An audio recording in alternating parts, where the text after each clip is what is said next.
Mixed reaction in Kane County, where the sheriff is on the record saying his officers will not take enforcement action against anyone who violates the governor's stay-at-home executive order. WGN's Patrick Elwood is in St. Charles. He joins us now with more on that story. Patrick.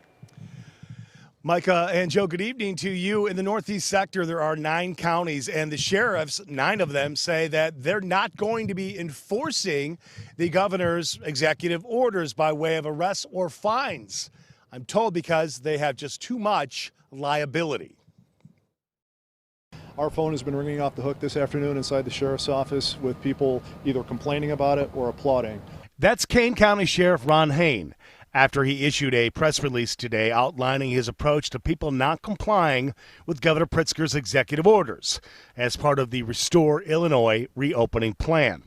Sheriff Hain says his deputies do not have legal authority to arrest or fine anyone not in compliance. Our legal opinions have told us that the executive orders are not legislated law, and of course law enforcement has to live within those 4 corners of the law. So we face an incredible amount of liability if one of my deputies or I take action strictly as a result of the executive orders. Hain and other sheriffs, part of the Northeast sector, are acting in unison. This is not a law enforcement issue. This is not a time to try and test law enforcement on their capabilities here. This is a public health issue. The entire community, the entire region, the entire nation needs to be concerned about the public health of everyone. And Sheriff Hain adds his deputies are now taking a stepped-up humanitarian role more than ever. From caring for the homeless like they never have before, from delivering care package to quarantine seniors. But keep this in mind, if a complaint is received, deputies will be dispatched, and arrests, in some cases, can be made. Let's say you walk into a supermarket, you're not wearing a mask. That supermarket demands that you have a mask on when you're in there. If you're not wearing it, they're going to ask you to leave.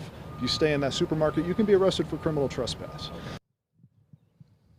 The governor threatened again today in terms of not enforcing the executive orders with the sheriffs, that they could face litigation as well as loss of funding.